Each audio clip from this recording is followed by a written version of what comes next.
Hello नमस्कार दोस्तों, उत्कर्ष परिवार में आप सब लोगों का दिल खोल के स्वागत है। जी हाँ प्यारे दोस्तों, 360 डिग्री सीरीज जहां नर्सिंग के हर सब्जेक्ट को 360 डिग्री पे घुमाया जाता है और वो क्वेश्चन डील किए जाते हैं जो आपके अपकमिंग एग्जाम को नस्तनाबूद करने के लिए कतई जहर साबित होने वाले हैं। तो जोड़ दीजिएगा, जगा दीजिएगा तमाम उन विद्यार्थियों का जिनका ख्वाब है सरकारी कर्मचारी बनना। अरे रुकना झुकना थकना किसी भी हालत में नहीं है और कंसेप्ट लॉजिक और रैशनल के दम पे अपनी जिंदगी को परिवर्तन करना चाहते हो तो जाग जाएगा, क्योंकि सुबह सुबह का समय है, कोर्टिसोल हार्मोन अपने पीक लेवल पे चल रहा है, उसका यूटिलाइजेशन कीजिएगा। और एक लाइन याद रखिएगा कि सफलता एक दिन में नहीं मिलती, लेकिन एक दिन जरूर मिलती है और वो उन्हीं लोगों को मिलती है जिनके हौसलों में जान होती है, जिनके जिंदगी में अरे भैया जी कुछ साबित करने की आग होती है। जब दिल में आग लगी होती है तो सिलेक्शन के बिना वो आग बुझनी नहीं चाहिए। अगर ख्वाब है सूरज की तरह चमकने का तो उससे पहले सूरज की तरह जलने के लिए तत्पर रहेगा, तैयार रहेगा। और जो मेहनत करेगा वो निखर जाएगा और जो बैठा रहेगा बिखर जाएगा। उम्मीद है कि आप मेहनत करके निखरने वाले हो और 360 आपके हर सब्जेक्ट को लपेट के ऐसा कंसेप्ट निकाल के लाती है कि एग्जामिनर भी चौंक जाएगा। जी हां प्यारे दोस्तों, एग्जामिनर को सोचने पे मजबूर कर देंगे, क्योंकि एक इस सीरीज को सार्थक करने वाली लाइन है कि विरासत से तय नहीं होंगे सियासत के फैसले। इस बार उड़ान तय करेगी आसमान किसका होगा। तो आसमान भी अपना होगा, जिंदगी भी अपनी होगी, जान भी अपनी होगी, रुतबा भी अपना होगा, सिलेक्शन भी अपना होगा। और सिलेक्शन के बाद चेहरे पे जो मुस्कुराहट और खुशी होगी वो अपनी होगी। पड़ोसी के लिए तो एक ही लाइन रहेगी कि तुम जलन बरकरार रखना, हम जलवे बरकरार रखेंगे। चलेगा, good morning all of you dear. शुरुआत करने जा रहा हूं आज के दिन के धमाकेदार सेशन की। पहला क्वेश्चन आपके सामने आ रहा है, ध्यान से लैंग्वेज को देखेगा, चारों ऑप्शन को देखेगा, जो बेहतरीन लगे वो जवाब दे दीजिएगा। कोई भी बच्चा कट कॉपी पेस्ट नहीं करेगा और कमेंटर बच्चा जरूर करेगा, क्योंकि कॉन्फिडेंट को बढ़ाने वाली चीज होगी कमेंट। तो कमेंटर बच्चे को करना है और पॉजिटिव पार्टिसिपेशन के साथ पूरे के पूरे सेशन को एंजॉय करना है। और अटक से कटक और कश्मीर से कन्याकुमारी की वादियों में बैठे हुए सारे तमाम विद्यार्थियों को जल्दी से कनेक्ट करना है। आज के सेशन का पहला क्वेश्चन रहेगा प्यारे दोस्तों कुछ इस प्रकार से।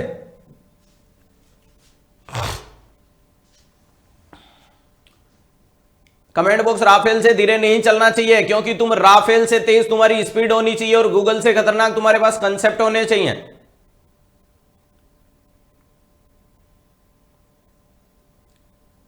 सबका गुड मॉर्निंग स्वीकार है बेटा।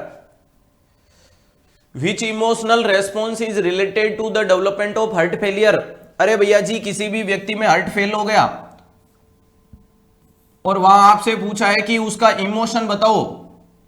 अरे वहां आपसे पूछा है कि उसका कौन सा इमोशन उससे रिलेटेड है, एंगरनेस, यूफोरिया, डिप्रेशन या एंजाइटी। जल्दी से जवाब दीजिएगा। खूब सारे डिप्रेशन की तरफ जा रहे हैं। क्या होता है हार्ट फेलियर देखने की कोशिश करें। जैसे कि प्यारे दोस्तों ये आपका शानदार जानदार जबरदस्त जिंदाबाद वाला हार्ट है। ये आपका क्या देखने को मिलता है, इसे हार्ट बोलते हैं। Right atrium, left atrium, left ventricle और राइट वेंट्रिकल। प्यारे मित्रों, अगर मैं बात करता हूं इसके बाद में सर एट्रियम से निकलने वाली बड़ी वेसल्स को नाम दे देते हैं एओर्टा।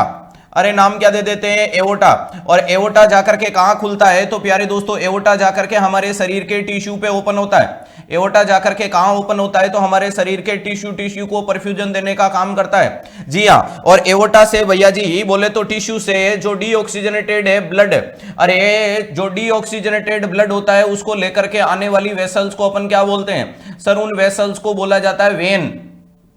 बड़ी लंबी चौड़ी कहानी है कि वीनस कैपिलरी होगी, वीनस कैपिलरी से वेन्यूल्स होगा, वेन्यूल से वेन होगी, वेन से वीना केवा होगा और ये वीना केवा अशुद्ध खून लेकर के वापस से राइट एट्रियम में खुलता है। ऐसा नजारा कुछ होता है या नहीं होता है? होता है सर एक साइड में। अब ध्यान रखिएगा, ये अशुद्ध खून वापस से पल्मोनरी आर्टरी के माध्यम से निकलेगा और ये खून कहां जाएगा तो प्यारे दोस्तों ये हमारे लंग्स के पास में जाएगा।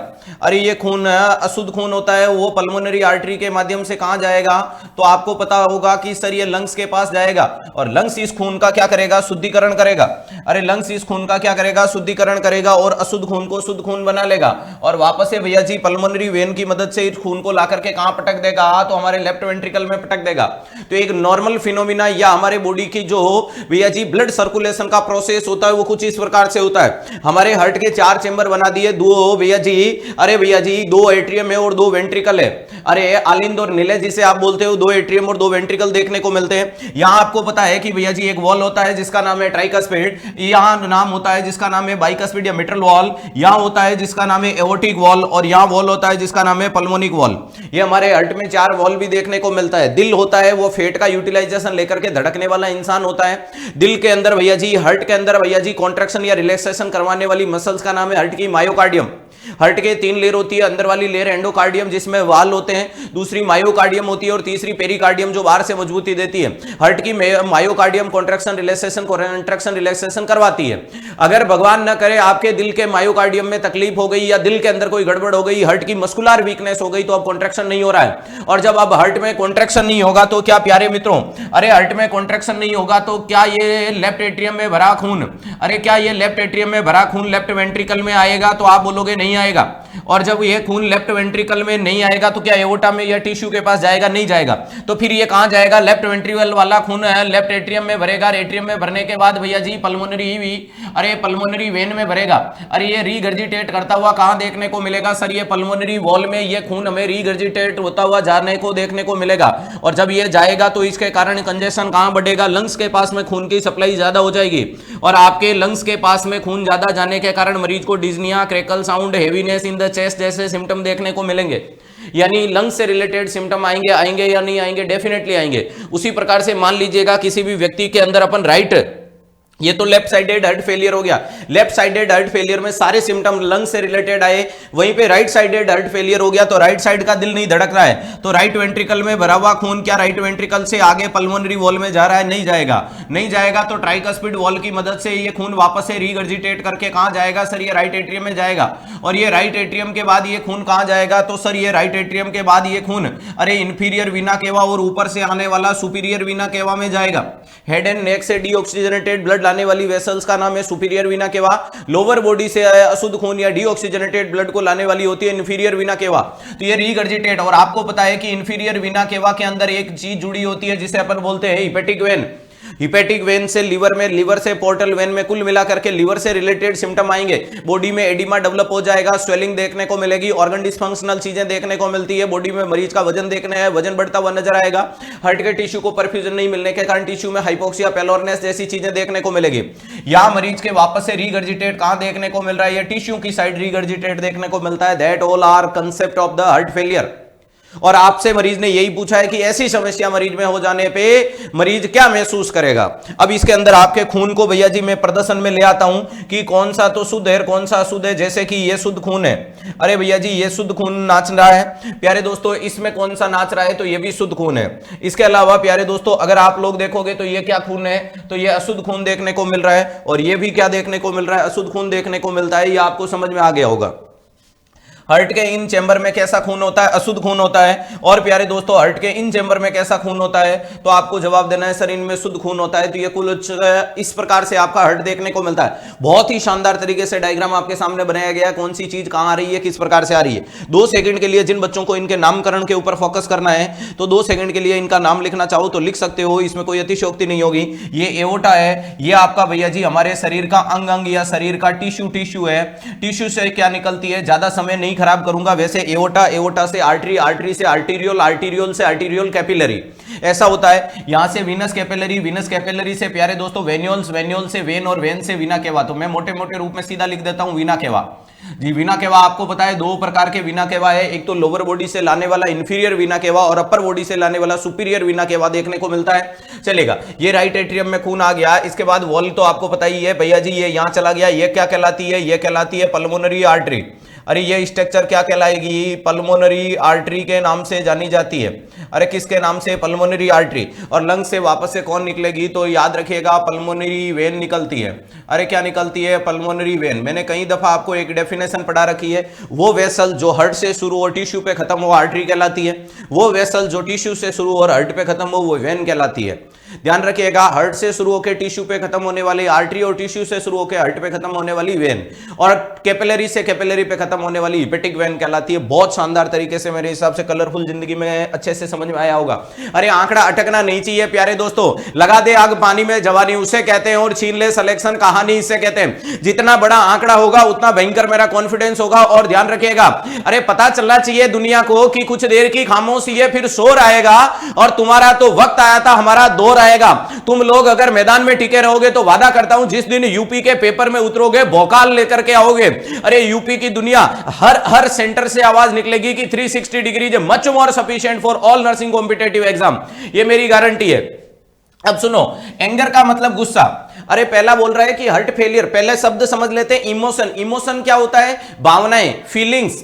इमोशन का मतलब किसी भी व्यक्ति की फीलिंग्स को इमोशन बोला जाता है। इमोशन बोल दो, मूड बोल दो, अफेक्ट बोल दो। इमोशन का दूसरा नाम मूड होता है और मूड का तीसरा नाम अफेक्ट होता है। अरे इसका तीसरा नाम क्या होता है? अफेक्ट। तो इमोशन, मूड, अफेक्ट तीनों सेम ही चीज है, ध्यान रखिएगा। अब इमोशन दो प्रकार के होते हैं, इंटरनल और एक्सटर्नल। इमोशन का मतलब होता है इंटरनल, इमोशन का मतलब फीलिंग दो प्रकार की होती है, इंटरनल और एक्सटर्नल। इंटरनल इमोशन होते हैं और एक्सटर्नल इमोशन होते हैं। प्यारे दोस्तों, इंटरनल इमोशन में आते हैं वाइटल साइन, ज्यादातर क्या देखने को मिलते हैं? Vital sign. और एक्सटर्नल इमोशन में देखने को मिलता है gesture, posture, tone, volume, pressure. ध्यान रखिएगा, वेरी इंपॉर्टेंट चीज है। अगर मैं आपसे बोल देता हूं, जैसे कि मैं आपको अभी फोन करूं, अपने मोबाइल को उठाऊं, घंटी घुमाऊं और तुम्हें फोन करूं कि हेलो भैया जी, आपको बहुत बहुत बधाई हो, तुम सिलेक्शन हो गया, तुम्हारा यूपीपीएससी में सिलेक्शन हो गया, तुम्हारा नॉर्सेट में सिलेक्शन हो गया, एजीपीजी में, ईएसआईसी में, अरे जिपमर पांडुचेरी में, आरआरबी में सिलेक्शन हो गया, अरे इसके अलावा पीजीआई चंडीगढ़ में सिलेक्शन हो गया, एनएचएम में सिलेक्शन हो गया, सीएचओ में सिलेक्शन हो, कुछ भी फोन किया, फोन करते ही तुम्हारे अंदर क्या होगा? Wow sir, thank you so much sir, sir really आप, सर आप बोल रहे हो, सर प्लीज बता दो मेरा सिलेक्शन हो गया क्या? मैं कैसे मान लूं मेरा सिलेक्शन? अटरम सटरम। मैंने बोला कंफर्म तेरा सिलेक्शन हो गया, मैंने तुझे व्हाट्सएप पे लिस्ट भेजी। अब तुम सोचो, सर मेरी इतनी खुशी हो रही है कि जो बता नहीं सकता। तो अंदर तुम्हारा बीपी तेज, धड़कने तेज, इमोशन तेज, इंटरनल वाइटल ऑर्गन कैपेसिटी तेज, तेज तेज सांसें चलने लगी है। अरे भैया जी, सांसें तेज तेज चलने लगी है, ये सारे क्या हैं? इंटरनल इमोशन के एस्पेक्ट है कि अंदर ही अंदर कुछ कुछ होता है। जी हाँ, एक्सटर्नल इमोशन का क्या पता चलेगा? जैसे ही खुशी मिलती है, अपने आप बंदे के टोन में, अपन कहते हैं ना भैया जी क्या, अरे तेरे दिन क्या बदले, तू तो आवाज में चेंज होने लगा। हाँ, मेरा समय क्या बदला, मेरे नीम के भी आम आने लगे हैं, वो वाला माहौल हो जाएगा। गेस्चर, गेस्चर का मतलब बॉडी पर्सनालिटी होती है, उसमें एकदम एनर्जी दिखने लग जाती है। पोस्चर, बॉडी पर्सनालिटी से। टोन, वॉल्यूम, बोलने के अंदर शब्दों में आवाज आ जाती है, एक मरा मरा डल डल होता ना, हाँ हाँ बोलो क्या, हूं हाँ, वो हूं हाँ की जगह आवाज ऐसी बुलंद निकलती है कि हेलो नमस्कार दोस्तों, हाँ इस प्रकार से। नेक्स्ट क्या देखने को मिल रहा है? Tone, volume, pressure. वॉल्यूम के प्रेशर में, आवाज, बात करने की बुलंदी में फर्क हो जाता है, ये वाली चीज होती है इमोशन। अब आपसे पहला पूछा है कि हार्ट फेलियर होने पे क्या एंगरनेस, गुस्सा आएगा? तो बेटा कोई पड़ोसी ने तो फेल करवाया नहीं, कोई रिश्तेदारों ने तो करवाया नहीं, कोई दोस्तों ने तो तुम्हारा दिल फेल करवाया, गुस्सा किस पे करोगे? उड़ा दो, गुस्सा नहीं करना है। दूसरा यूफोरिया। यूफोरिया का मतलब होता है भैया जी, it is a elevation of mood types. Mood के एलिवेशन के 4 टाइप है, यूफोरिया, इलेशन, एक्सल्टेशन, एक्सटेसी। ध्यान रखिएगा क्या होते हैं? Euphoria, elation, exaltation, ecstasy. ध्यान रखिएगा ये किसके टाइप होते हैं? मूड के एलिवेशन के। अरे मूड एलिवेशन के टाइप देखने को मिलते हैं, वेरी इंपॉर्टेंट चीज है। मूड एलिवेशन के 4 टाइप है। यूफोरिया का मतलब एक्सट्रीम फीलिंग ऑफ हैप्पीनेस, खुशी का कोई ठिकाना नहीं। अब मुझे बताओ, किसी का हार्ट फेलियर होने पे खुशी होती है? नहीं सर, बिल्कुल नहीं होगी, तो उड़ा दो। नेक्स्ट हो गया डिप्रेशन, तनाव।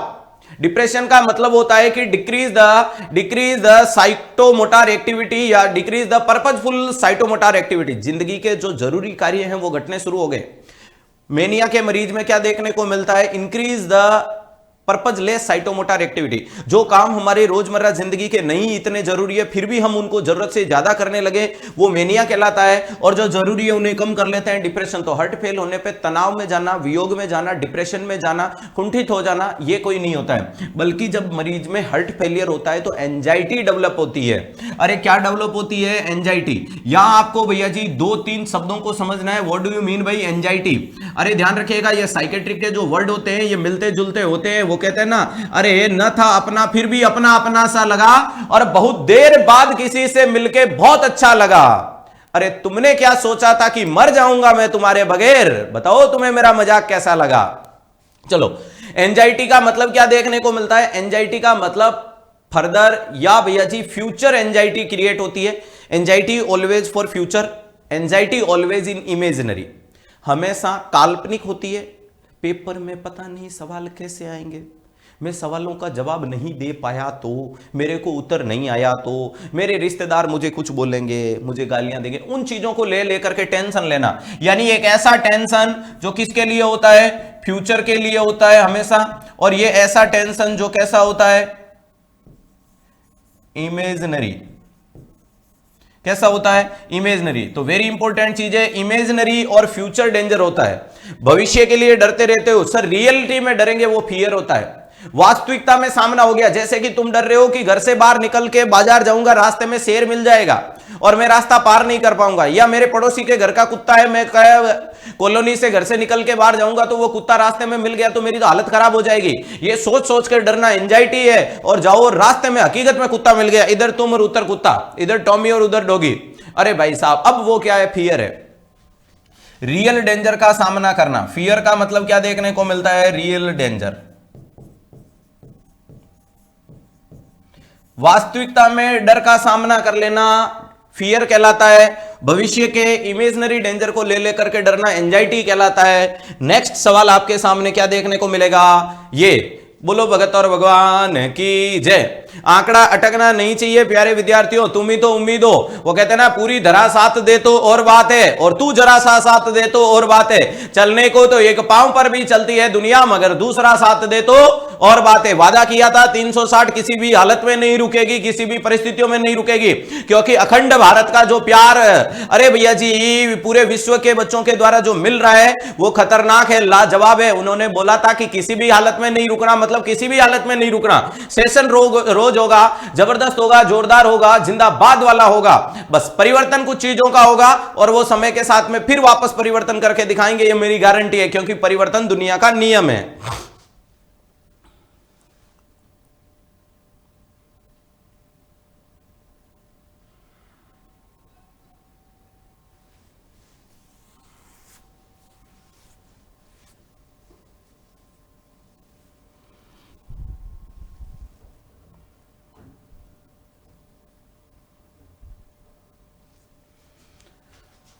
When it fertilize ovum take as the embryo, अरे भैया जी, फर्टिलाइज ओवम को एम्ब्रियो के रूप में कब देख लोगे?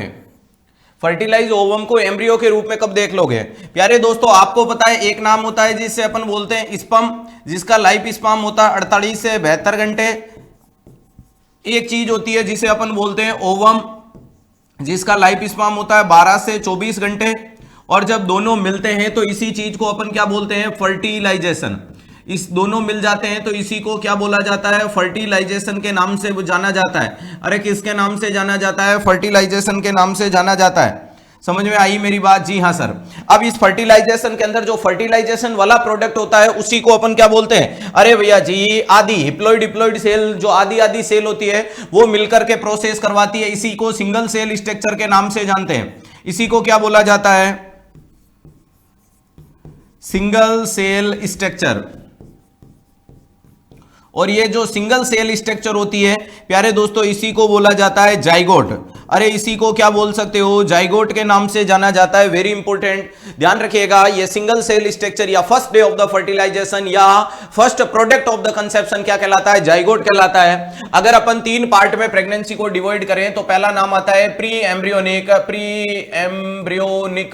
प्री एम्ब्रियोनिक का मतलब होता है एम्ब्रियो से पहले, तो 0 से 2 वीक तक का समय क्या कहलाता है? तो जवाब दीजिएगा प्री एम्ब्रियोनिक। उसके बाद समय आता है एम्ब्रियोनिक। एम्ब्रियोनिक का मतलब एम्ब्रियो बन जाएगा। एम्ब्रियो कब तक बन जाता है? 3 से लेकर के 8 वीक तक का प्रोडक्ट एम्ब्रियो कहलाता है। और उसके बाद वो क्या कहलाता है सर? उसे फीटस नाम दे दिया जाता है। कब से दे दिया जाता है? 9 वीक्स टू टिल डिलीवरी। अरे कब से कब दिया जाता है? Till delivery. वेरी इंपॉर्टेंट चीज है कि ध्यान रखिएगा। अगर एग्जामिनर पूछे कि प्रेगनेंसी को 3 टुकड़ों में तोड़ो तो 3 टुकड़ों में यह तोड़ा जाता है। प्रेगनेंसी ओवरऑल वीक्स के अंदर ज्यादा फेमस होती है, महीनों में नहीं बोली जाती है। क्लियर है? अपन बोलते रहते हैं 9 महीने 10 महीने, लेकिन मजादार बात होती है वो वीक में होती है। मैंने प्रेगनेंसी को 3 टुकड़ों में तोड़ा। सिर्फ प्री एम्ब्रियो क्या है? तो मेंस्ट्रुएशन साइकिल के पहले दिन से जिंदगी को काउंट कर लिया, इसलिए नाम दे दिया प्री एम्ब्रियो। एम्ब्रियो बनने से पहले एक्चुअल में प्रेगनेंसी कब होती है किसी भी फीमेल का? मासिक चक्कर का ये मेंस्ट्रुएशन साइकिल का पहला दिन, ये यादगार चमकता दमकता अंडे वाला 14वां दिन, और ये मेंस्ट्रुएशन साइकिल समाप्ति का 28वां दिन। तो भैया जी प्रेगनेंसी तो एक्चुअल में 14वें दिन मिली है। अरे भैया जी किलकारी तो वास्तविकता में 14वें दिन गूंजी है, क्योंकि अंडा यही आया। लेकिन किताबों की गणित में या गेस्टेशनल एज काउंट होती है 1 दिन से। First day of the menstruation cycle should be counting for the gestational age. अब मुझे बताओ यहां से लेकर के यहां तक किसी भी फीमेल में कोई प्रेगनेंसी जैसा संकेत था? तो नहीं था सर, इसी को बोला जाता है प्री एम्ब्रियोनिक। तो pre embryonic 0 to 2 weeks should be considered या should be counting in the menstruation days. उसके बाद प्रेगनेंसी वाले नवाचार आ जाते हैं, या किलकारी गूंज गई तो आगे की जर्नी ना आकर के पूरी प्रेगनेंसी आ जाती है। चलेगा। अब अपन नॉर्मली प्रेगनेंसी का टाइम ड्यूरेशन अगर मैं यहां बताने की कोशिश करूं तो आपने एक शब्द सुना होगा जिसे अपन बोलते हैं गेस्टेशनल एज। क्या बोला जाता है? Gestational age. प्रेगनेंसी में गेस्टेशनल एज कितनी होती है? तो आपका जवाब आएगा 40 वीक। वहीं पे प्यारे दोस्तों आप महीने बोलोगे तो मंथ कितने होते हैं प्रेगनेंसी में? तो आपका जवाब आएगा नॉर्मली 9 मंथ होते हैं। वहीं पे अगर आपसे एग्जामिनर पूछ लेता है लूनार मंथ, प्यारे दोस्तों लूनार मंथ कितने होते हैं? तो आपका जवाब आएगा 10 होते हैं। अरे कितने देखने को मिलते हैं? 10 लूनार मंथ होते हैं। क्यों? एक लूनार मंथ 28 दिन का होता है, तो लूनार मंथ 10 होते हैं, महीने नॉर्मली 9 होते हैं। वहीं पे प्यारे दोस्तों अगर आपसे पूछ ले प्रेगनेंसी में दिन कितने होते हैं, तो आपका जवाब आएगा 280 दिन होते हैं। एक नॉर्मल प्रेगनेंसी में दिन कितने होते हैं? तो 280 दिन होते हैं। लेकिन अगर आपसे पूछे प्रेगनेंसी में फीटल लाइफ कितनी होती है? 266 दिन की। क्योंकि अभी मैंने बताया था काउंटिंग पहले दिन से करते हैं, लेकिन वास्तविकता में बच्चा तो 14वें दिन बना है। तो अगर आपसे पूछ लिया जाए कि फीटल एज क्या देखने को मिलती है, अरे भैया जी अगर आपसे बोल दिया जाए कि फीटस एज कितनी देखने को मिलती है, तो आपका जवाब आएगा 266 डेज। और यह सवाल कई बार पूछा जाता है कि टोटल प्रेगनेंसी की तुलना में माताराम के 9 महीने की प्रेगनेंसी को काउंट करने से पहले बच्चे के 14 दिन घटा करके ले लीजिएगा, क्योंकि मासिक चक्र के आने के कारण बच्चे के पैदा होने के अनुमान नहीं लगाए जा सकते। सामने वाले के मौके पे प्रहार किया जाएगा या मौके पे चौका मिलेगा या स्पर्म काउंट मिलेगा तो ही जाकर के प्रेगनेंसी का रूप धारण करके दिखाएगा, वरना ओवम तो हर फीमेल के हर मेंस्ट्रुएशन साइकिल में आता है और आकर के चला जाता है। दुनिया का दस्तूर है, जो आया है वो जाएगा, लेकिन मैदान वही जीत के जाता है जो मौके पे प्रहार करता है। और जिस दिन ओवुलेशन यानी अंडे के साथ में फंडा मिलेगा, उसी दिन साइंस का क्या शुरू हो जाएगा? प्रोपोगेंडा शुरू होगा। तो वेरी इंपॉर्टेंट चीज है, गेस्टेशनल एज प्रेगनेंसी में 40 वीक है। अरे महीने पूछे तो प्रेगनेंसी में 9 है, लूनार मंथ पूछे तो 10 है, क्योंकि एक लूनार मंथ 28 दिन का होता है। एक नॉर्मल हेल्थी प्रेगनेंसी कितने दिन की? 280 दिन की, लेकिन उसमें बच्चे की उम्र कितनी होती है? 266 दिन। 266 डेज बच्चा मां के पेट में रह करके आता है, इसलिए वो सर्वश्रेष्ठ बनता है। चलो अपन बात कर रहे थे फर्टिलाइजेशन की। प्यारे दोस्तों बात किसकी कर रहे थे? फर्टिलाइजेशन की। ज्यादा डीप में ले जाऊंगा तो भैया जी खूब सारे पड़ोसी जल के राख हो जाएंगे कि आखिरकार ये करना क्या चाहता है, लेकिन अपने को रुकना नहीं है। ध्यान रखिएगा, इधर से ओवम आया, ये फीमेल का ओवम है। अरे ये फीमेल का क्या नजर आया सर? ये फीमेल का ओवम नजर आया, ठीक है साहब। और इधर से भैया जी मेल पार्टनर का, टुट्टू के पापा का स्पर्म आया। ध्यान रखिएगा, ये ओवम और स्पर्म जैसे ही आपस में टकराए, अरे ये जैसे ही ओवम और स्पर्म टकराए, इन दोनों से मिलने वाली पहली सिंगल सेल स्ट्रक्चर क्या कहलाती है? तो आपका जवाब आना चाहिए जाइगोट कहलाती है। अरे जाइगोट के बाद चौथे दिन पे क्या बनता है? तो बनता है मोरूला। अरे क्या बनता है? मोरूला। 5वें दिन क्या बनता है? तो प्यारे दोस्तों बनता है ब्लास्टूला। अरे क्या बनता है? ब्लास्टूला बनता है। इसके बाद में क्या देखने को, यहां याद रखिएगा ये आपके फर्स्ट डे का कंसेप्शन है। ये पहले दिन, जब किसी भी फीमेल में प्रेगनेंसी होती है तो पहले दिन की संरचना को जाइगोट बोला जाता है। ओवम और स्पर्म मिलने के कारण सिंगल सेल स्ट्रक्चर, ये लो साहब ये जाइगोट है। नेक्स्ट क्या देखने को मिलता है? हालांकि 30 घंटे बाद ब्लास्टोमियर बन जाता है। अरे 30 घंटे बाद ब्लास्टोमियर बन जाता है, वेरी इंपॉर्टेंट चीज है यहां 30 घंटे बाद। लेकिन चौथे दिन की स्ट्रक्चर देखने को मिलती है जिसे अपन क्या बोलते हैं? 4th डे की स्ट्रक्चर, जिसे मोरूला बोला जाता है। और मोरूला होता है 16 to 64 सेल स्ट्रक्चर। 16 से 64 सेल बनने लगे, क्योंकि धीरे धीरे विकास हो रहा है। किसने बोला था विकास नहीं होगा? बना या नहीं बना? ये 16 सेल स्ट्रक्चर बनने लगी। सर आगे क्या बन गया? ब्लास्टूला। अरे ब्लास्टूला कब बनता है प्यारे दोस्तों? 5वें दिन ब्लास्टूला बनता है। अरे 5वें दिन जैसे ही ब्लास्टूला बना, यहां क्या बनना शुरू हो जाता है? यहां भैया जी मामला चेंज होता है, स्ट्रक्चर आगे डेवलप हो जाती है। और यहां दो चीजें आपके देखने को मिलती है, और दो चीजें क्या बनेगी? तो ओसीएम, अरे आउटर सेल मास और इनर सेल मास वाला मामला देखने को मिलेगा कि एक सेल बार वाली आउटर सेल मास क्या बनाएगी? तो ट्रोपोब्लास्ट बनाएगी। ट्रोपोब्लास्ट अंदर वाला एम्ब्रियोब्लास्ट बनाएगी। एम्ब्रियो ब्लास्ट वाली कंडीशन डेवलप करेगी। वेरी इंपॉर्टेंट चीज है। तो इनर सेल मास, जो अंदर की सेल है, वो बोल रही है मैं बच्चा बना दूं, बना दे। बाहर वाली सेल बोल रही है बहन जी मैं प्लेसेंटा बना दूं, बना दे। तू प्लेसेंटा बना दे, अंदर वाली में बोली कि मैं बच्चा बना दूं। चलो आगे इस स्ट्रक्चर देखने को मिलती है जिसे अपन बोलते हैं बाइलेमिनार। अरे क्या बोला जाता है? Bilaminar germinal disc. बाइलेमिनार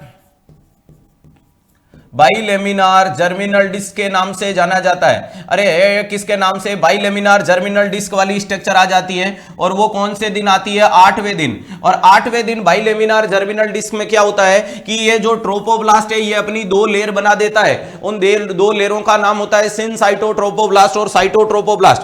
प्यारे मित्रों ध्यान से इस चीज को कैरी ऑन कीजिएगा, आगे की तरफ बना रहा हूं। अरे यहां दो लेयर डेवलप हो गई। जैसे कि डायग्राम के ऊपर ज्यादा फोकस ना करें क्योंकि ठीक ठाक बनाना आता है, लेकिन याद रह जाएगा ये मेरी गारंटी है। अरे याद रहेगा या नहीं रहेगा ये मेरी गारंटी है, जरूर रहेगा साहब।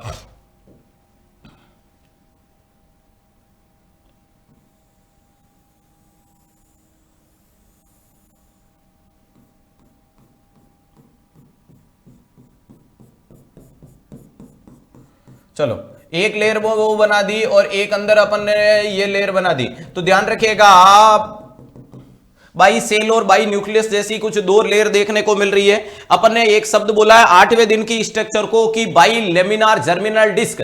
बाई का मतलब दो, लेमिनार का मतलब लेयर, जर्मिनल का मतलब जर्म और डिस्क का मतलब डिस्क लाइक नजर आती है। सर इसमें क्या होती है? जो ट्रोपोब्लास्ट थी उसने दो लेयर बना दी। प्यारे दोस्तों जो आपका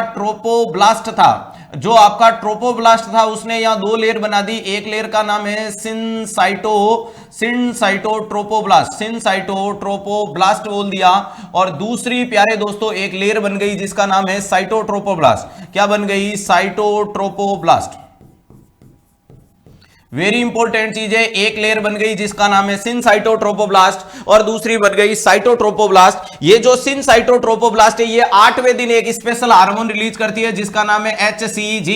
अरे बोले तो ह्यूमन गवर्निंग गोनेडोट्रोपिन। भाभी जी को प्रेगनेंसी में उल्टियां करवाने वाली, उबा के करवाने वाली, घर वालों को मोतीचूर के संकेत देने वाला हार्मोन प्रेगनेंसी में फीमेल के कौन से दिन आता है? यह सवाल कहीं बार पूछा हुआ है। ध्यान रखिएगा, वो फीमेल जो पहले ही दिन उल्टियों का बहाना करे उसको बोल देना झूठी है। अरे कल का दारू नहीं उतरा होगा, अरे रात का हैंगओवर नहीं उतरा होगा, फूड पॉइजनिंग हो गई होगी, लेकिन प्रेगनेंसी के 8वें दिन अगर उल्टी करे तो भगवान की कसम चैलेंज मत कीजिएगा किसी को, क्योंकि कुदरत की देन अंदर बना ट्रोपोब्लास्ट की लेयर से हार्मोन, ट्रोपोब्लास्ट की लेयर जिसका नाम है सिनसाइटोट्रोपोब्लास्ट, और उसने रिलीज कर दिया 8वें दिन हार्मोन। सर इसको क्यों लाए?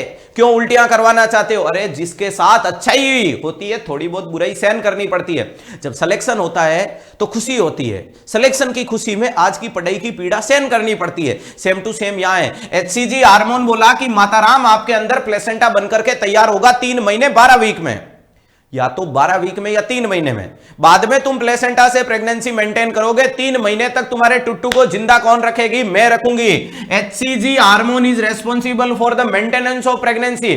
फीमेल में अगर यह हार्मोन नहीं आएगा तो जिंदगी में कोई फीमेल प्रेग्नेंट ही नहीं होगी। समझ पा रहे हो? प्रेग्नेंट होगी मतलब प्रेगनेंसी नहीं चलेगी।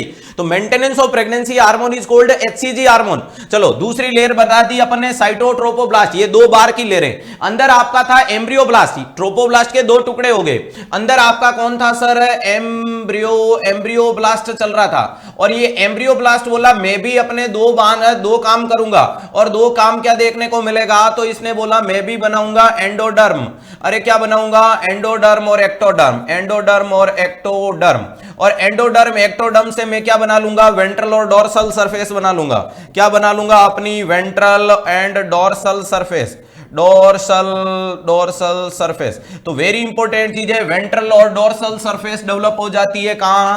8वें दिन। आगे की कल्पनाओं को धीरे धीरे ले जाऊंगा तो ज्यादा हो जाएगा, क्योंकि इसके बाद आगे जाएंगे 8वें स्ट्रक्चर के बाद 12 वीक में ले जाएंगे, प्लेसेंटा की संरचना ही बनने लगेगी। अब ध्यान रखिएगा इसके बाद की एक लेयर आएगी जिसे मेसेनकाइमल लेयर बोलेंगे। फिर ध्यान रखिएगा सिनसाइटो और मेसेनकाइमा बन गया, मतलब कोरियन बन गया। अंदर जो वेंट्रल डोर्सल सरफेस थी तो भैया जी इसमें यॉल्क सैक और एमनियोटिक कैविटी बनना शुरू हो जाएगी। जाएगी, अंदर बच्चा बनेगा, बाहर प्लेसेंटा बनेगा, दोनों पैरेलल चलेंगे। आगे 12 वीक के बाद मोटे मोटे रूप में बच्चे के अंग बनना शुरू हो जाएंगे और भैया जी इधर माताराम, अरे इधर माताराम का प्लेसेंटा तैयार हो जाएगा। दोनों को ले जाकर के मामले को सेट कर देंगे। वापस से थोड़ा थ्रो बैक ले जाऊं तो 5वें नंबर की जो स्ट्रक्चर थी जिसका नाम था ब्लास्टुला, उसी टाइम बच्चा बोलता है मैं अब इस छोटी सी पाइपलाइन में नहीं रह सकता, मुझे बड़ा सा मैदान चाहिए क्योंकि मेरे सपने बड़े हैं, मेरा टारगेट बड़ा है, मेरी मंजिल बड़ी है, तो मुझे बड़ा मैदान चाहिए। बोले तो प्रेगनेंसी में फैलोपियन ट्यूब से बच्चा निकल के यूट्राइन बॉडी में आने को आ जाता है। वहां से यूट्राइन बॉडी में आना और यूट्राइन बॉडी में अपने आप को चिपका लेना, लगा लेना, क्या कहलाता है? इंप्लांटेशन कहलाता है। अरे क्या कहलाता है? इंप्लांटेशन कहलाता है। तो ध्यान रखिएगा, छठे से 11वें दिन तक चलता है। 5वें दिन शुरू हो जाता है, छठे से 11वें दिन तक क्या देखने को मिलता है? इम्प्लांटेशन। और यहां इम्प्लांटेशन को ही दूसरे नाम में जाना जाता है जिसको अपन बोलते हैं निडेशन। अरे क्या बोला जाता है? निडेशन बोला जाता है। और निडेशन एक प्रकार की क्या है? तो आपका जवाब आना चाहिए सर, निडेशन एक प्रकार की जर्नी है। अरे क्या देखने को मिलती है? निडेशन एक प्रकार की जर्नी है। और क्या जर्नी है सर? जो बच्चा मां के भैया जी फैलोपियन ट्यूब में ओविडक्ट में था, पाइप से निकल के बड़े से मैदान बोले तो गर्भ के अंदर आ चुका है। जी हां, यूट्रस के अंदर आ चुका है, गर्भ के अंदर आ चुका है। और अब वो बोल रहा है मैं कहां लगूंगा। पहली बात उसको पूछो आया क्यों। जैसे कि ये फीमेल की यूट्राइन बॉडी फंडस, ये भैया जी बॉडी, ये आपकी फैलोपियन ट्यूब, ये फैलोपियन ट्यूब, ये किसी भी फीमेल का सर्विक्स और ये नीचे वेजाइना। चलो, ये रहा आपका कंसेप्शन वाला प्रोडक्ट, यहां नाच रहा था। अब ये बोला कि मैं यहां तक अपनी जर्नी को नहीं रख सकता, मुझे बड़ा मैदान चाहिए। तो ये भैया जी छठे दिन यहां से शुरू हो चुका था, यूं जू जू जू जू जू जू, आते ही बहुत खुश हुआ कि वाओ बहुत बड़ा मैदान है, wow so handsome, so elegant, so beautiful, ऐसे सो करने लगा। कोई बात नहीं, लेकिन तू आया क्यों? तो इसने बोला मेरे को भूख लगी थी। और क्यों आया तू? तो भूख लगी है तो भैया जी खाने की जगह जा। अब बड़े से मार्केट में आने के बाद सबकी अपनी अपनी सुविधाएं, अपनी अपनी जगह होती है। तो इसने बोला, और दूसरा इसको पूछा कि चलो खिला देंगे, कितना रुकना है? इसने बोला 9 महीने यहीं हूं। तो भैया जी 9 महीने यहीं और खाना चाहिए, तो 2 लोकेशन ढूंढना कि एक तो इसको 9 महीने तक कोई छेड़े नहीं वहां से, और दूसरा खाना फुलो। पूरी यूट्राइन बॉडी में फीमेल के अपर पोस्टीरियर सरफेस पे सबसे ज्यादा ब्लड सप्लाई होती है। अरे अपनी बॉडी में खाने का ऑर्गन का नाम ही क्या होता है? खून। अरे शरीर में अंग क्या खाते हैं? खून खाते हैं। क्या खाते हैं? खून। ध्यान रखिएगा, कोई वहां पिज्जा बर्गर चाउमीन मंचूरियन थोड़ी होते हैं, शरीर में खून से जिंदा रहते हैं। तो प्यारे दोस्तों, फीमेल के यूट्रस के अंदर अपर पोस्टीरियर वॉल होती है, वो सबसे ज्यादा ब्लड सप्लाई रखती है। तो हम आकर के इसको चिपकाएंगे कहां? अपर पोस्टीरियर वॉल पे चिपका लेंगे। अरे कहां चिपका लेंगे प्यारे दोस्तों? तो जवाब दीजिएगा सर, अपर पोस्टीरियर वॉल पे चिपका लेंगे। तो most common site of implantation is right side upper posterior wall. Clear है? अब चिपने के दौरान एक प्रोसेस आती है जिसे अपन बोलते हैं आपी। अरे क्या बोला जाता है? आपी।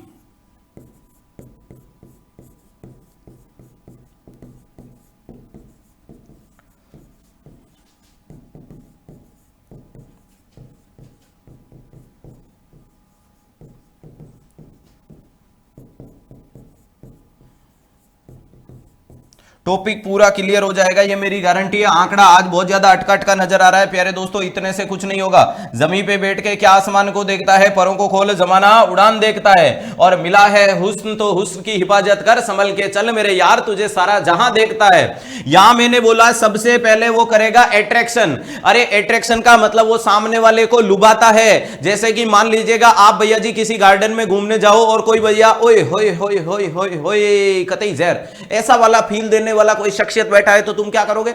अट्रैक्शन पैदा करोगे। थोड़ा अपना जैकेट को सीधा करोगे, बाइक को स्टार्ट करोगे, थोड़ा बुलेट पे बैठ के सेल्फी लोगे, आईफोन को बाहर निकालोगे, सामने वाले को लुभाया, अट्रैक्शन किया। अब अट्रैक्शन करने के बाद वो भी बोला मन में लड्डू फूटा, आ जाओ इधर बैठ जाओ। तुम जाकर के उसके पास में बैठ गए, एडेशन। एट्रैक्शन के बाद क्या देखने को मिलता है? एडेशन देखने को मिलता है। एडेशन का मतलब बैठ गए बराबर। चलो, एडेशन धीरे धीरे पास में बैठने के बाद हाथ में हाथ डाल दिया, पेनिट्रेशन। ध्यान रखिएगा, पहले खींचा चला आया, पास में बिठा लिया, उसके बाद धीरे धीरे घुसने लगे और आखिरकार पूरे घुस चुके हो। 4 स्टेप होते हैं, याद करने का बढ़िया तरीका है आपी, एट्रैक्शन, एडेशन, पेनिट्रेशन, इन्वेजन। ये 4 प्रोसेस के साथ आपका प्लेसेंटा था वो प्रॉपर ही पोस्टीरियर वॉल पे लग जाता है। और लगने के दौरान वहां अगर थोड़ी बहुत खून की बूंदें आती है, that is called Hartman sign. Very important चीज है। इंप्लांटेशन के दौरान कई बार एग्जामिनर बोल देता है ब्लीडिंग ड्यूरिंग इंप्लांटेशन। अरे क्या बोलता है एग्जामिनर, ब्लीडिंग ड्यूरिंग, खून निकल रहा है कुछ, अरे ब्लीडिंग ड्यूरिंग इम्प्लांटेशन क्या कहलाता है, इम्प्लांटेशन। तो आपका सीधा सीधा जवाब आना, that is called Hartman sign.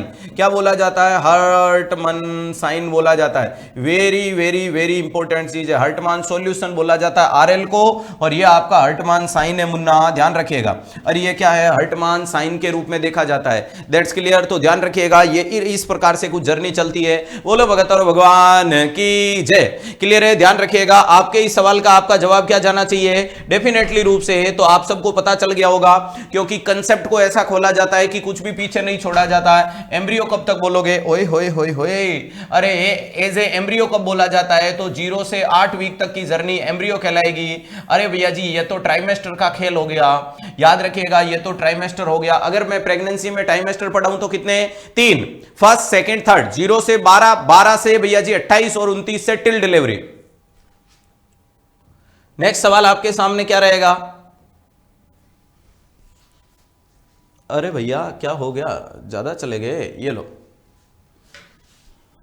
Next सवाल ध्यान से पढ़े, पहचाने परखें और अपना जवाब दें।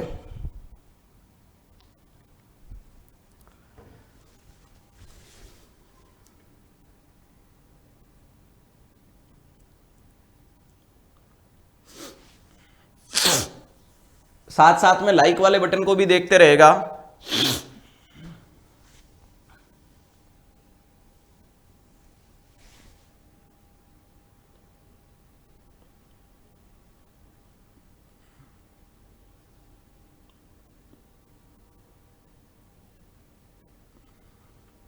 सवाल आपसे पूछ रहा है, what other finding suggested A fluid volume deficient. अरे भैया जी क्या बोल दिया जाएगा, what other finding suggested A fluid volume deficient. कौन सी चीज हमें बता रही है, शरीर में पानी की कमी हो गई। डिक्रीज पल्स रेट, बेटा शरीर में जब भी पानी की कमी होती है तो बॉडी कंपनसेट करने के लिए धड़कन बढ़ा लेती है, हार्ट रेट बढ़ाती है, पल्स रेट बढ़ जाती है। तो ध्यान रखिएगा, मरीज में क्या देखने को मिलता है, टेकीकार्डिया। और क्यों मिलता है टेकीकार्डिया, तो ध्यान रखिएगा, due to compensatory mechanism, compensate के रूप में बढ़ जाता है, तो उड़ा दीजिएगा। नेक्स्ट भैया जी सनकन फंटेनल्स। सनकन फंटेनल्स का मतलब भैया जी फॉन्टेनल्स का दब जाना। क्या होते हैं फॉन्टेनल्स, प्यारे दोस्तों, फॉन्टेनल्स का मतलब होता है हमारे स्कल बोन के बीच में पाया गया वाइड गैप, या सूचर लाइन के बीच में वाइड गैप। फॉर एग्जाम्पल के लिए अगर मैं आपके सामने बनाऊं कि ये किसी का मस्तिष्क है, अरे भैया जी ये आपका क्या है सर है, और इस सर के अंदर क्या होते हैं कि हड्डियां जुड़ी रहती है, और हड्डियां जुड़ने के अंदर किससे जुड़ी रहती है, सूचर लाइन से जुड़ी रहती है। अरे ये किससे जुड़ी रहती है सर, ये सूचर लाइन से जुड़ी रहती है। वेरी इंपॉर्टेंट चीज है, कुछ इस प्रकार से यह नजारा देखने को मिलता है, वेरी इंपॉर्टेंट चीज है। अब यहां अगर अपन अलग अलग चीजें बनाने की कोशिश करें, प्यारे दोस्तों ध्यान से देखिएगा। चलो अगर प्यारे दोस्तों मैं एक एक को चीज को बताने की कोशिश करूं, एक हड्डी ये रहेगी, एक हड्डी ये रहती है, और एक हड्डी ये रहती है। इनके बीच में आपके चमकते धमकते सितारे बना देते हैं, एक ये रहता है, एक ये रहता है। आराम से चीज को समझना है। ये मैंने किसी भी बच्चे के सर की हड्डियां बता दी। चलो कईयों को थोड़ा कंफ्यूजन है तो ये चेंज कर लो, ये लो पूरा अलग। ध्यान रखिएगा, पीछे वाली हड्डी का नाम होता है ऑक्सीपुट। अरे क्या बोला जाता है, ऑक्सीपुट। ये वाली हड्डी क्या कहलाती है, पैराइटल बोन कहलाती है। अरे वो पीछे वाली ऑक्सीपुटल बोन, ये आपकी पैराइटल बोन, और ये वाली क्या कहलाती है, फ्रंटल बोन। फ्रंटल बोन क्या कहलाती है, फ्रंटल बोन के नाम से जानी जाती है। तो आगे वाली फ्रंटल बोन, ऊपर वाली पैराइटल बोन, और पीछे वाली ऑक्सीपुटल। अरे फ्रंटल, पैराइटल, ऑक्सीपुटल, बाकी टेम्पोरल, मैस्टोइडल साइड में आ जाएगी। चलो अब ये जो बोन्स होती है वो किससे जुड़ी रहती है सर, सूचर से जुड़ी रहती है। अरे बोन किससे जुड़ी रहती है, तो ध्यान रखिएगा ये बोन जुड़ी रहती है सूचर लाइन से।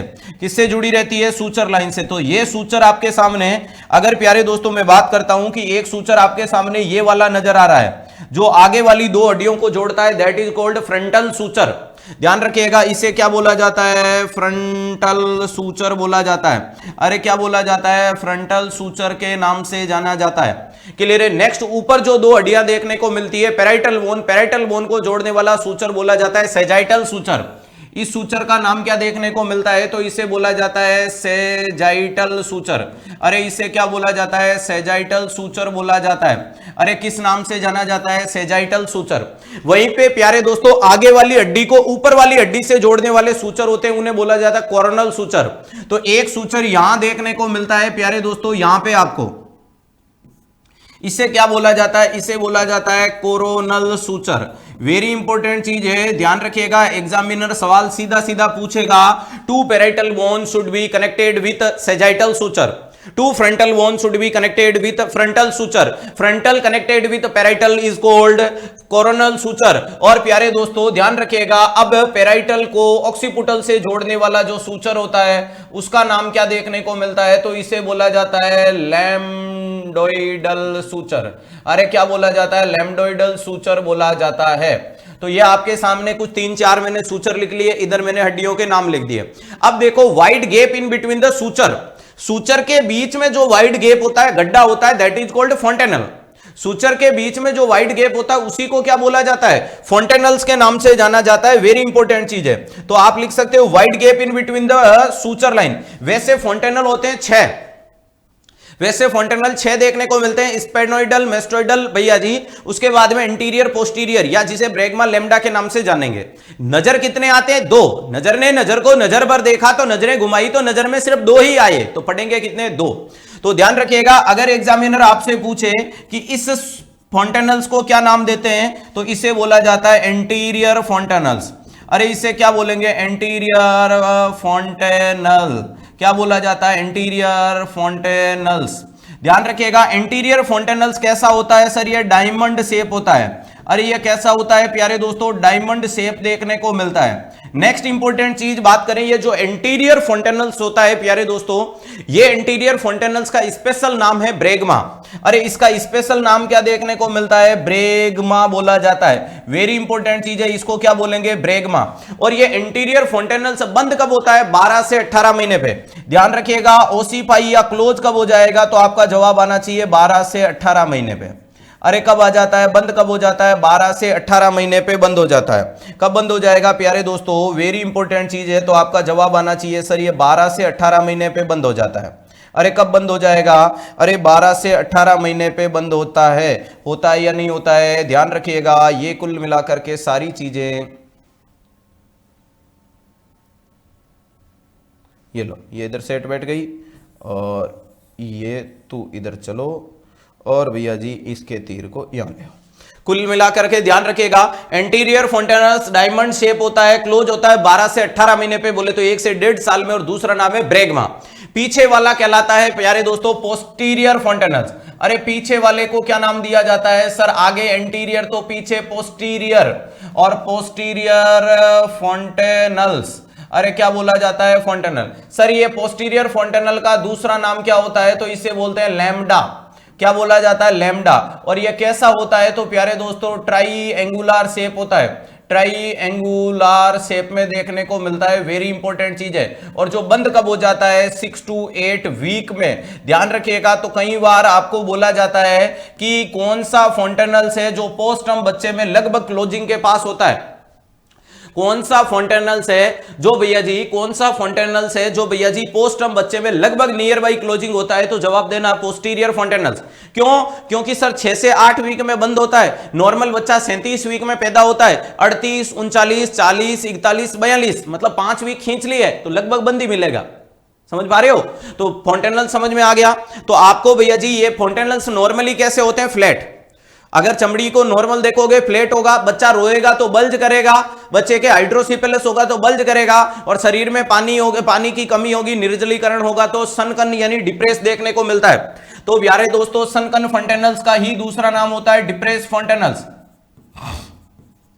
ध्यान रखिएगा, जो आपको किस में देखने को मिलता है? डिहाइड्रेशन वाले बच्चे में मिलता है। वेरी इंपॉर्टेंट चीज है, राइट आंसर जाएगा बी। तीसरा लिखा हुआ है लो स्पेसिफिक ग्रेविटी। अरे लो स्पेसिफिक ग्रेविटी नहीं बेटा, नॉर्मली यूरिन स्पेसिफिक ग्रेविटी होती है 0.015। ध्यान रखिएगा, इंपॉर्टेंट चीज क्या देखने को मिलती है, और बच्चे में होती है 0.01 to 0.005।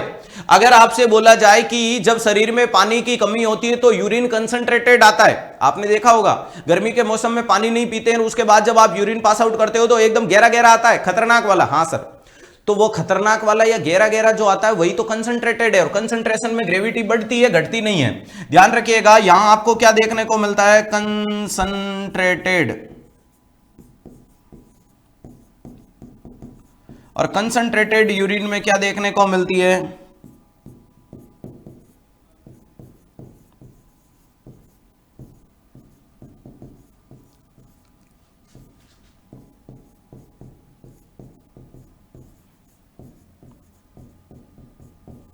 कंसंट्रेटेड यूरिन में क्या देखने को मिलती है, इंक्रीज यूरिन स्पेसिफिक ग्रेविटी, न कि यूरिन स्पेसिफिक ग्रेविटी घटती है। उड़ा दीजिएगा। इंक्रीज ब्लड प्रेशर, तो बेटा जब शरीर में पानी की कमी होती है तो मरीज में हाइपोटेंशन होता है। अरे क्या होता है, हाइपोटेंशन, बोले तो बीपी घटता है, न कि बीपी बढ़ेगा।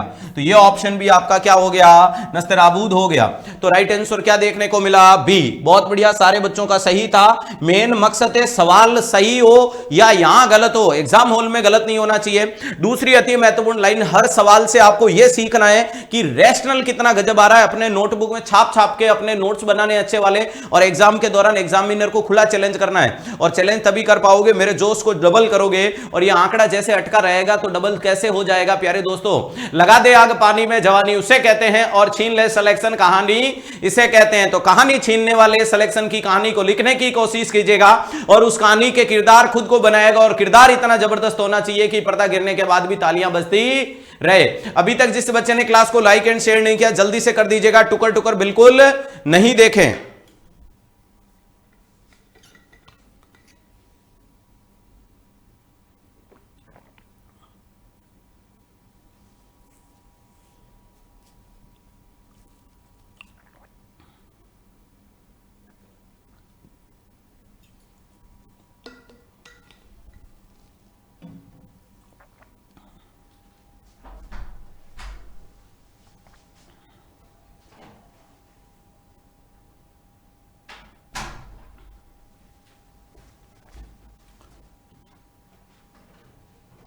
कईयों का ए, कईयों का बी, कईयों का सी। झोले खाते जवाब नजर आ रहे हैं, लेकिन कमेंट बॉक्स में माहौल कुछ रंगीन नजर आ रहा है। लेकिन रंगीन माहौल को एक ही सीरीज में उतारने के लिए शब्दों को पढ़ते हैं। What is the meaning of the pseudocyst that of the pancreas? प्यारे दोस्तों, हमें यह समझना है कि पूछा किसका, पेनक्रियाज का। पूछा क्या है, सूडोसिस्ट। प्यारे दोस्तों, अगर मैं बात बोलूं, सूडो वर्ड हमेशा झूठे के लिए आता है। ध्यान रखिएगा, सूडो वर्ड का मतलब क्या होता है, फॉल्स होता है। यह चीज क्रिस्टली क्लियर रखना। और सिस्ट का मतलब होता है गांठ या कलेक्शन। सिस्ट का मतलब क्या होता है, गांठ, कलेक्शन देखने को मिलता है, या तो गांठ या कलेक्शन। और ये कलेक्शन कहां चल रहा है, पेनक्रियाज में। तो पहला बोल दिया collection of undigested food particle. तो मुझे बताओ क्या पेनक्रियाज में फूड पार्टिकल जमते हैं। दूसरा हो गया कि मैलिग्नेंसी, कैंसर हो गया। तीसरा dilated space of the necrotic tissue of the blood, खून के मरे हुए टिश्यू के क्लॉट नजर आ रहे हैं। और सेक फिल्ड विद फ्लूइड, और अंदर पानी भर गया। तो पहला ऑप्शन तो सीधा सीधा उड़ा दो कि पेनक्रियाज में कोई खाना जाता नहीं है, पेनक्रेटिक जूस आता है। ज्यादा डायग्राम पे फोकस नहीं करूंगा, बाकी मोटे मोटे रूप में आप सारे समझदार हो। वाह, ठीक ठाक बन गया। चलिएगा प्यारे दोस्तों, ये इस प्रकार से आपका एक अंग देखने को मिलता है, और इस अंग से सारे आप लोग अपने आप को जरूर कुछ न कुछ ज्ञान दे करके जाते हो। जल्दी से कमेंट बॉक्स में लिख दीजिएगा ये मैं कौन सा डायग्राम बनाया है, या ये डायग्राम तुम्हें क्या नाम से जाना जाता है, या इसकी क्या अहमियत है। ध्यान से देखने की कोशिश कीजिएगा। ये आपके सामने एक मैंने डायग्राम बना दिया, दैट इज कॉल्ड पेनक्रियाज। ये हमारा शरीर का क्या अंग है सर, इसे पेनक्रियाज बोला जाता है। अरे इसे क्या बोला जाता है प्यारे मित्रों, इसे पेनक्रियाज के नाम से जाना जाता है। ये हमारे शरीर का अंग है जिसको पेनक्रियाज बोलेंगे, ठीक है साहब। इधर हमारे शरीर का एक अंग आता है जिसे अपन लीवर बोलते हैं। क्या बोल दिया, लीवर। और लीवर के नीचे एक जुड़ी हुई छोटी सी थैली होती है जिसे अपन गोल ब्लैडर बोलते हैं। क्या बोलते हैं, गोल ब्लैडर बोलते हैं। इस सारे नजारे को अगर खींचने की कोशिश करें प्यारे दोस्तों, तो ध्यान रखिएगा। अब यहां एक अपन बॉडी का कोई अंग बना देते हैं। वेरी इंपॉर्टेंट चीज है कि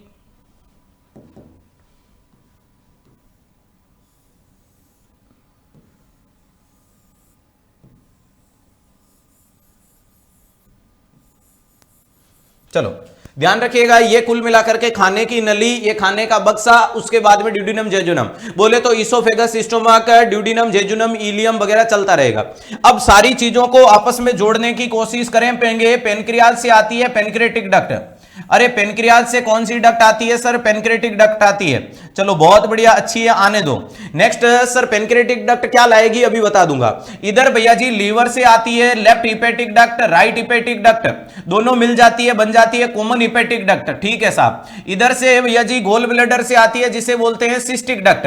अरे गोल ब्लैडर से आती है, उसे क्या बोल देते हैं? Cystic duct. और ये जब तीनों आपस में मिले, अमर अकबर एंथनी तीनों मिल गए, तो क्या कहलाएगी? कॉमन बाइल डक्ट कहलाती है। वेरी इंपॉर्टेंट चीज है, शब्दों को देखिएगा। ये आपकी क्या देखने को मिलती है? Right hepatic duct, left hepatic duct. अरे भैया जी दोनों मिल गई तो कॉमन हिपेटिक डक्ट। इसके बाद ये कौन सी आई? Cystic duct. इसके बाद ये कौन आई? Pancreatic duct. और ये सब मिल गई तो क्या बन गई? Common billed duct, CBD. Very important चीज है। और सीबीडी जाकर के कहां खुलती है? ड्यूडिनम में खुलती है। अरे कहां खुलती है? ड्यूडिनम में खुलती है। खुलने वाले इस इंस्पेक्टर का नाम क्या होता है? तो नाम बोला जाता है इंस्पेक्टर ऑफ ओडाई। क्या बोला जाता है प्यारे दोस्तों? इंस्पेक्टर ऑफ ओडाई के नाम से जाना जाता है। अरे जिसे अपन नाम देते हैं एम्पुला ऑफ वेटर, क्या नाम दिया जाता है? एम्पुला ऑफ वेटर के नाम से जाना जाता है। वेरी इंपॉर्टेंट चीज है। बोलते हो या नहीं बोलते हो? बोलते हैं। अब आती महत्वपूर्ण चीज क्या देखने को मिलती है प्यारे दोस्तों। अगर आपसे बोले कि पेनक्रियाज क्या है, तो पेनक्रियाज लिखूंगा नहीं, समय का अभाव है, बोल देता हूं। पेनक्रियाज एक्सोक्राइन और एंडोक्राइन ग्लैंड होती है। 99% पेनक्रियाज होता है वो भैया जी एक्सोक्राइन वाला फंक्शन करता है, एसिनार सेल जिसकी स्ट्रक्चरल एंड फंक्शनल यूनिट है। 1% पेनक्रियाज होता है वो एंडोक्राइन का काम करता है। एंडोक्राइन का मतलब जो हार्मोन बनाता है और जिसमें डक्टलेस हार्मोन आते हैं, वो एंडोक्राइन ग्लैंड कहलाती है। एंडोक्राइन के लिए इसका मैक्सिमम पोर्शन होता है, वो होता है टेल वाले पोर्शन में।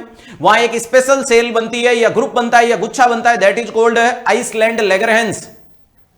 कौन सा सॉरी कौन सा गुच्छा बनता है? तो उसे बोलते हैं आइसलैंड ऑफ लेगरेंस। और आइसलैंड ऑफ लेगरेंस में 4 सेल बनती है, अल्फा, बीटा, डेल्टा और एफएफ। अल्फा सेल बनाती है ग्लूकागोन जो ब्लड ग्लूकोज बढ़ाती है। बीटा सेल बनाती है इंसुलिन, एकमात्र पूरे शरीर का हार्मोन जो ग्लूकोज लेवल को या ब्लड ग्लूकोज लेवल को कम करता है, उसका नाम इंसुलिन है।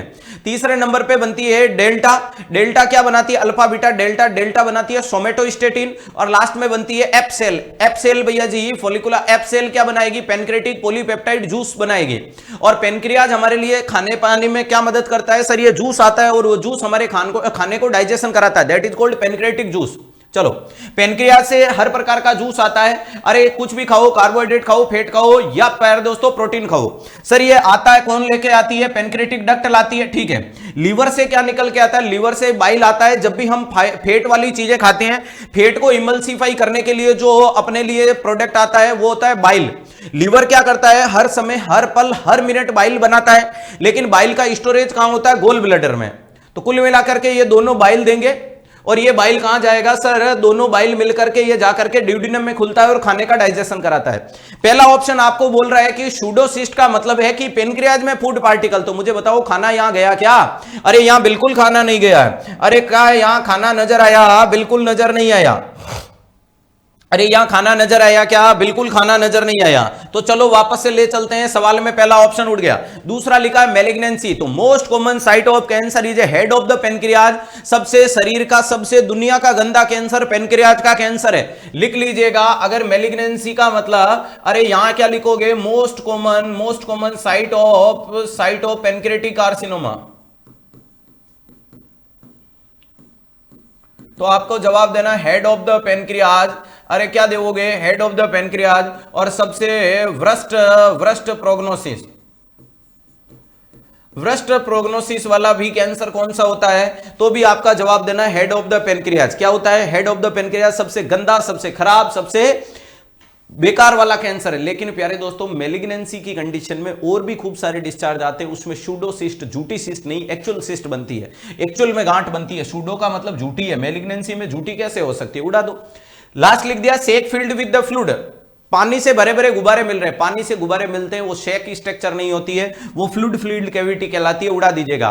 तो यहां क्या है सर? हमारे पेनक्रियाज में कोई दिक्कत होगी, चाहे पेनक्रेटाइटिस होगा, चाहे पेनक्रेटिक कंप्रेशन होगा, या पेनक्रेटिक में खून नहीं पहुंच रहा है, पेनक्रियाटिक ब्लड सप्लाई डैमेज हो गई, जिसके कारण हमारे अंदर पेनक्रियाज की जो सेल थी वो सेल फूल गई, फूलने के बाद मर गई, और मरने के बाद ये हमें नजर आ रही है। बोले ना कि मरने के बाद हमें सता रही है, वैसा माहौल है। उसको अपन क्या बोलते हैं? डायलेटेड, यानी फूला हुआ। स्पेस का मतलब जगह, नेक्रोटिक का मतलब मरा हुआ, टिश्यू का मतलब संरचना, और ब्लड का मतलब खून। अंदर ब्लड के क्लोट और मरी हुई सेल के क्लोट हमें नजर आते हैं, that is called pseudocyst. That's clear, right answer C जाएगा। नेक्स्ट सवाल आपके सामने कुछ इस प्रकार से आएगा, आंकड़ा अटकना नहीं चाहिए प्यारे दोस्तों। अभी तक जिस बच्चे ने क्लास को लाइक एंड शेयर नहीं किया, मैक्सिमम लोगों तक कर दीजिएगा। टुकर टुकर बिल्कुल नहीं देखें, क्योंकि ध्यान रखिएगा, सीढ़ियां उन्हें मुबारक हो जिन्हें छत पे जाना है। अरे सीढ़ियां उन्हें मुबारक हो जिन्हें छत पे जाना है, हमारी मंजिल तो आसमान है, रास्ता खुद को बनाना है। अपना रास्ता खुद तय करने की कोशिश कीजिएगा और अपने आप को उजागर करें, सफलता की तरफ आगे बढ़ाने की पुरजोर कोशिश करें। और अगर तुमने ठान लिया कि मेरा होगा, तो दुनिया की कोई ताकत तुम्हारा सिलेक्शन नहीं रोक सकती है, मेरा गारंटी है, मेरा वादा है। Causative organism of cholera, cholera किस बीमारी या कोलेरा का क्या कोजेटिव ऑर्गेनिज्म है? चलो आगामी 5 मिनट के लिए कोलेरा को लपेट देते हैं। कोलेरा एक प्रकार की डायरियल डिजीज है। कोलेरा नाम की बीमारी प्यारे दोस्तों विब्रियो कोलेराई से होती है। कोलेरा नाम की बीमारी किससे होती है? विब्रियो कोलेराई से। ये विब्रियो कोलेराई होता है प्यारे दोस्तों, ये कोमा से बैक्टीरिया है। ये कैसा देखने को मिलता है? कोमा से बैक्टीरिया देखने को मिलता है। कोलेरा नाम की जो बीमारी होती है उसे फादर ऑफ पब्लिक हेल्थ भी बोला जाता है। Cholera is also known as father of public health. अरे इसी को क्या बोला जाता है? पब्लिक हेल्थ के पिताजी बोला जाता है। कोलेरा नाम की बीमारी के अंदर एक स्पेशल डायरिया डेवलप होता है जिसे अपन बोलते हैं पी सूप डायरिया। क्या देखने को मिलता है? पी सूप डायरिया देखने को मिलता है। कोलेरा नाम के मरीज के अंदर अगर प्यारे दोस्तों अपन बात करें, कोलेरा नाम के मरीज के अंदर कैसा होता है? एक्सेसिव परफाउज डायरिया होता है। अरे कैसा डायरिया देखने को मिलता है? एक्सेसिव परफाउज। अरे क्या देखने को मिलता है? एक्सेसिव परफाउज डायरिया देखने को मिलता है। लेकिन खास बात है कि ये नॉन स्मेल डायरिया होता है, इसमें स्मेल नहीं होती है। अरे नॉन स्मेल डायरिया होता है। नॉन स्मेल डायरिया का मतलब प्यारे दोस्तों इस डायरिया में कोई किसी भी प्रकार की स्मेल नहीं देखने को मिलती है, ये इंपॉर्टेंट चीज है।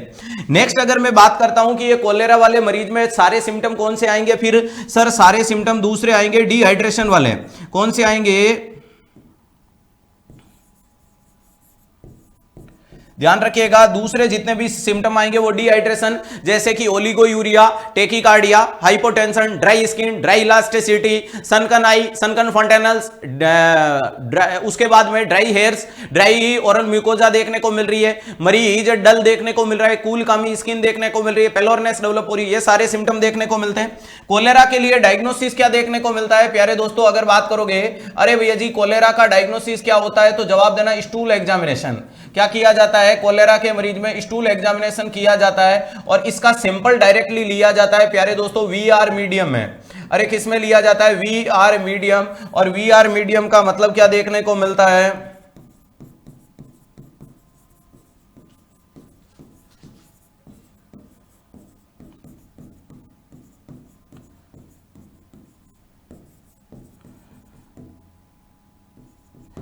वेंकटरमन रामकृष्ण मीडियम। ध्यान रखिएगा, डायरेक्टली वीआर मीडियम में कोलेरा के मरीज का सैंपल लेते हैं और जांच करवाते हैं। ध्यान रखिएगा, हैंगिंग डाउन मेथड भी इसमें चेक कर सकते हो और लास्ट में इस मरीज का ट्रीटमेंट या मैनेजमेंट करेंगे।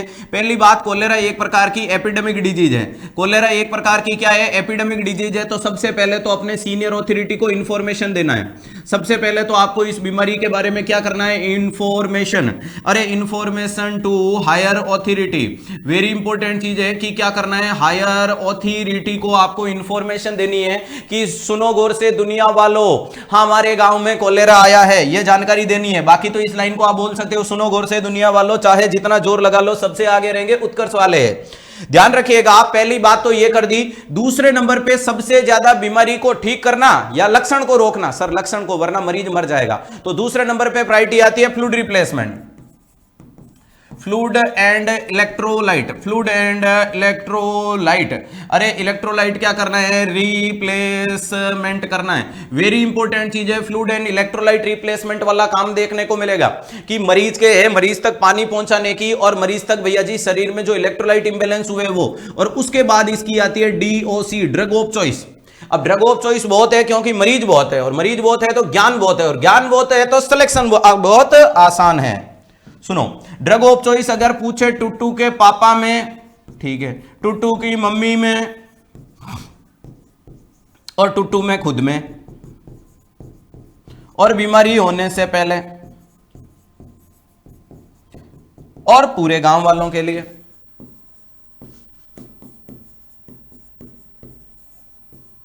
सबके लिए अलग है, सबको सेम चीजें नहीं देनी है। सबसे पहले आपको एक ही लाइन पूछेगी drug of choice for cholera तो doxycycline, drug of choice for cholera तो सीधा जवाब क्या आना चाहिए, डॉक्सीसाइक्लिन। क्या जवाब आना चाहिए, doxycycline is a drug of choice for cholera.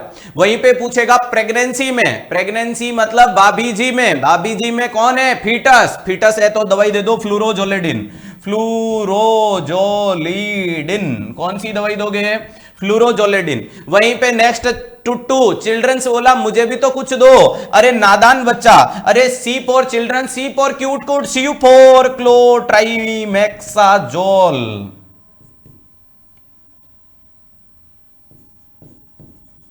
क्लोट्राइमेक्साजोल। तो वेरी इंपॉर्टेंट चीज है कि ध्यान रखिएगा, एडल्ट, एडल्ट में क्या दे दो, डॉक्सीसाइक्लिन।